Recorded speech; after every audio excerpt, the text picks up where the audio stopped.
Journée décisive chez PSA Peugeot Citroën. On devrait en savoir plus sur le plan de restructuration. PSA dans le rouge au premier semestre.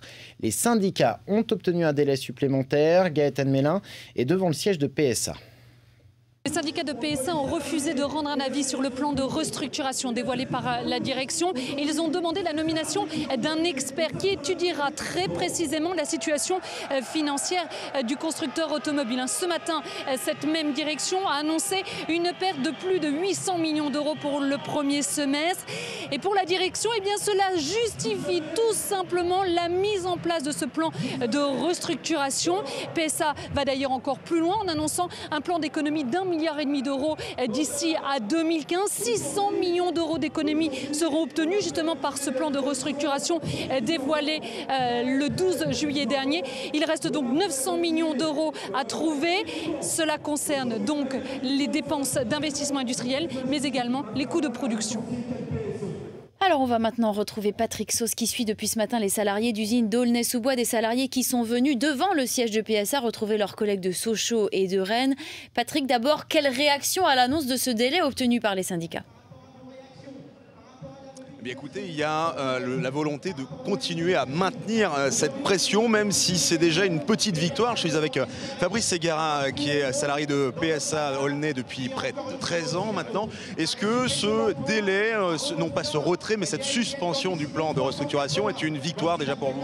Un début de victoire.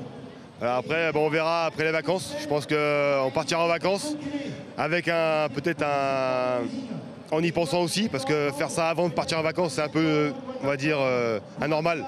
C'est ce que je pense.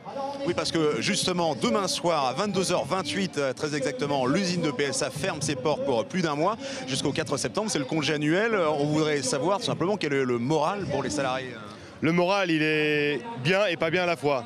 Psychologiquement, l'usine d'Aulnay vit on va dire socialement très dur en ce moment. La chaîne tourne pas terrible. C'est-à-dire que des fois on travaille 1 heure, on s'arrête 10 minutes, des fois une demi-heure. Donc on perd beaucoup de voitures en ce moment à Aulnay. Maintenant on verra. Après je sais pas. Et justement, comment vous allez revenir au mois de septembre, le 4 septembre? Il y a la volonté de justement, parce qu'il y a des responsables syndicaux qui me disaient pour l'instant ce n'est qu'un échantillon d'actions salariales. Vous voulez frapper fort un petit peu à la rentrée? Ouais, le but c'est de frapper fort, que ça ne fasse pas la PSA qui comprenne qu'on n'est pas des chiffons, qu'on est dans la poubelle. Voilà. Moi j'ai 3 enfants. J'ai une femme qui travaille, demain j'ai plus d'emploi, qu'est-ce que je fais?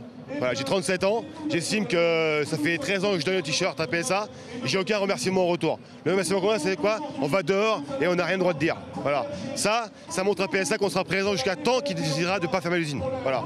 Et le prochain rendez-vous, ce sera au mois de septembre, le 11 septembre, avec une grande assemblée générale sur le site d'Aulnay-sous-Bois, justement pour réfléchir à des actions qui pourraient marquer un petit peu la direction, mais également tout le public en France.